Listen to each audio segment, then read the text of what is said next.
تو میں آج پہلے تو اپنی عدلیہ کو اپنی قوم کی طرف سے خراج تحسین پیش کرتا ہوں کہ ہماری ساری امیدیں اب پاکستان کی عدلیہ سے ہیں۔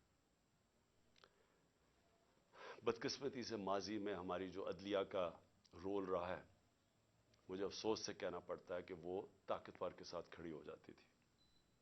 انہوں نے کمزور کا ساتھ نہیں دیا۔ انہوں نے ہمیشہ وہ جو نظریہ ضرورت، ڈاکٹرن آف نیسیسٹی، اس کے تحت انہوں نے بدقسمتی سے ہماری جمہوریت کو بھی نقصان پہنچایا کہ جدھر رول آف لا نہیں ہے، جدھر قانون کی حکمرانی نہیں ہے، وہاں جمہوریت نہیں ہے۔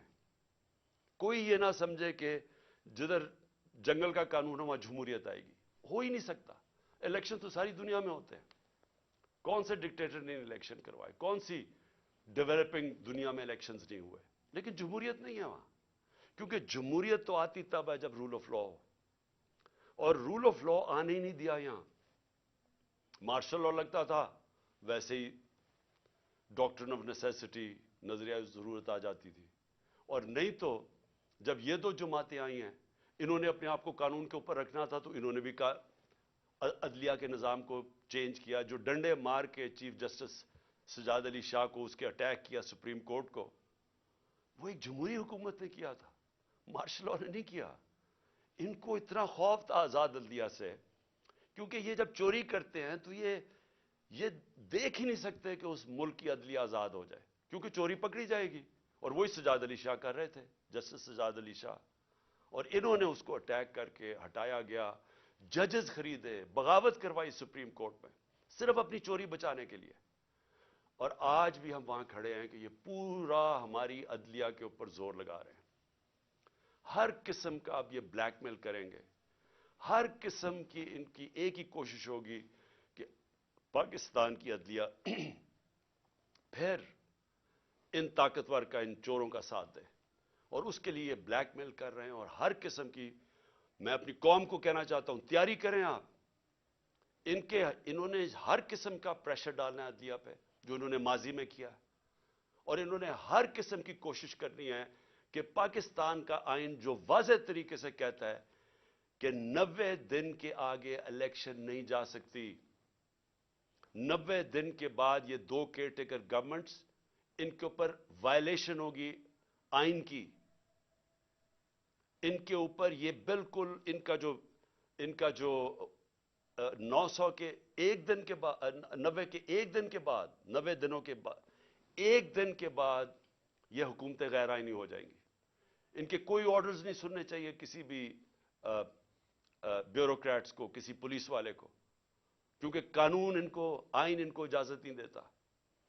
تو جو اس ملک کی، میں قوم کو صرف آج سب سے پہلے تو یہ بتانا چاہتا ہوں کہ اپنی عدلیہ کے ساتھ ہم نے کھڑے ہونا ہے۔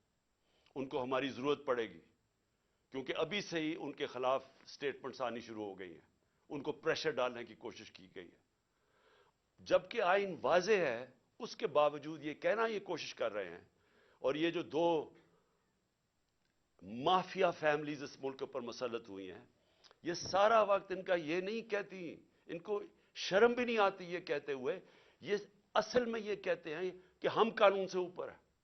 نواز شریف کہتے ہیں میرے سے بڑا ظلم ہوا ہے، مجھے نکالا گیا۔ 1.5 سال اس کے اوپر تفتیش کی گئی سپریم کورٹ، اس کے بعد جے آئی ٹی، اس کے بعد ثابت ہوا اس کی کرپشن کا کہ 4 لندن میں بڑے بڑے فلیٹ جو پینما کے انکشاف میں سامنے آئے تھے، جو کسی ہم نے نہیں نکالے، انٹرنیشنلی ان کو اللہ کی پکڑ تھی، ان کے فلیٹ سامنے آ گئے جو ہمیشہ کہتے تھے ہمارے نہیں، ماننے پڑے ہمارے ہیں، اور عدالت میں بتا ہی نہیں سکے کہ پیسہ کدھر سے آیا۔ تو اس کے بعد جب عدالت نے ان کے خلاف فیصلہ کیا تو یہ نہیں کہ ابھی تک ثابت نہیں کر سکے کہ کدھر سے منی ٹریل گئی اس ملک سے پیسہ یہ فلیٹ خریدنے کو، ایک ڈاکیومنٹ نہیں دے سکے ثابت کرنے کے لیے۔ لیکن وہ کہہ یہ رہے ہیں کہ جرت کیسے پڑ گئی کسی کے ہمارے اوپر کیس کرنے کی، عدالتوں کو کیسے جرت پڑ گئی ہمارے خلاف فیصلہ کرنے کی، یہ اصل میں یہ کہہ رہے ہیں۔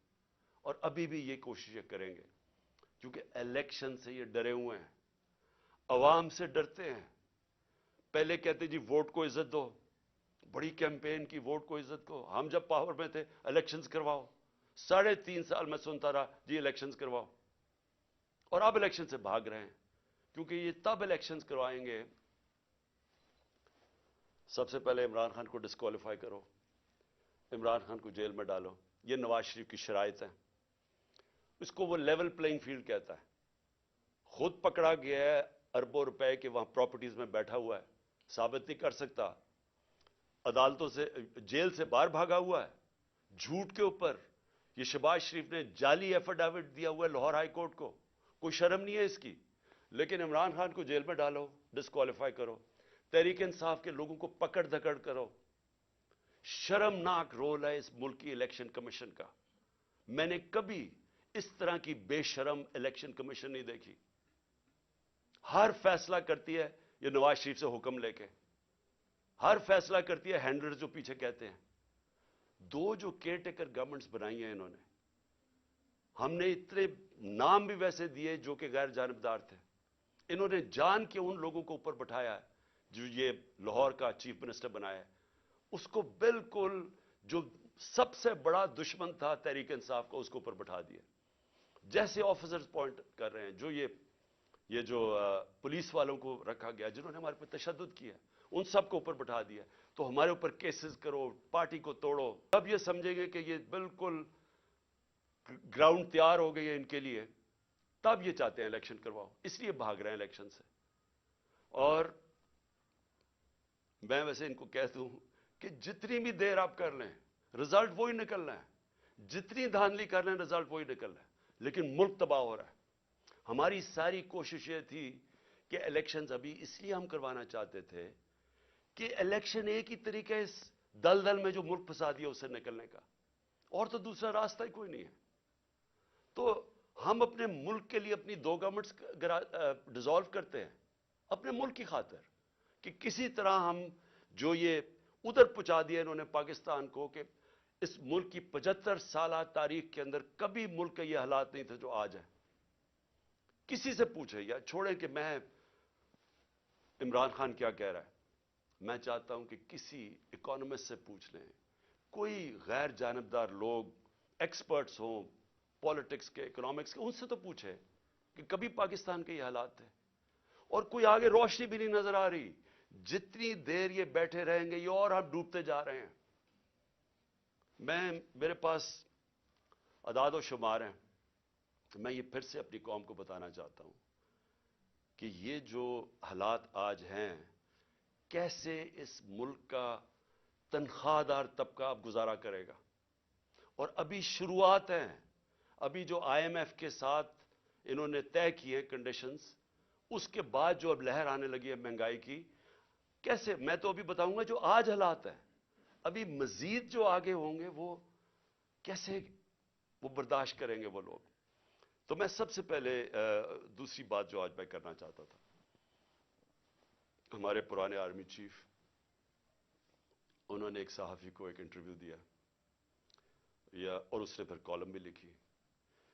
उसमें उसने 2-3 चीजें ऐसे कही, तो मैं सिर्फ उनके ऊपर बात करना चाहता हूं कि अगर हमारे मुल्क ने अब इस दलदल से निकलना है तो पाकिस्तान को ऐसे हमें चलाना पड़ेगा जो अब तक हम नहीं चला पा रहे। और उसके लिए सबसे पहली चीज होगी रूल ऑफ लॉ।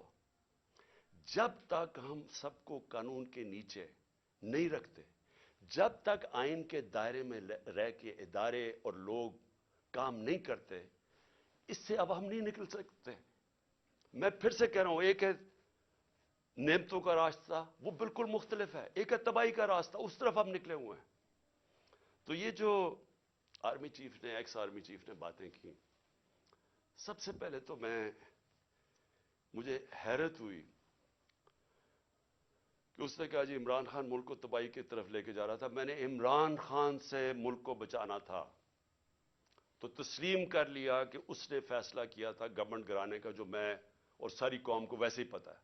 लोगों को तो अब सोशल मीडिया का जमाना है, वो आखिरी रात जिस दिन वो मैंने कहा था कि कोई रह तो नहीं गया, तो उस दिन रात को तो सब कौम को पता चल गया था कि कौन था पीछे इसके। वो अरशद शरीफ शहीद ने, बड़ी जबरदस्त बात की, वो कौन था? तो सबको पता था वो कौन था, लेकिन ये नहीं मैं सोच रहा था कि वो तस्लीम ही कर जाएगा कि वो मैं था।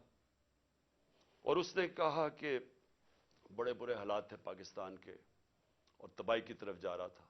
तो पहले तो उसने इकोनॉमी की तरफ कहा, फिर उसने फॉरेन पॉलिसी की तरफ कहा कि अमेरिका बड़ा नाराज था, अमेरिका खुश नहीं था इमरान खान से, और फॉरेन पॉलिसी का भी वो एक्सपर्ट था। फिर उसने सियासत की भी कोई बातें की, बड़ा लंबी बातचीत की। फिर वो शौकत तरीन के ऊपर कह दिया कि उसने इकोनॉमी तबाह कर दी।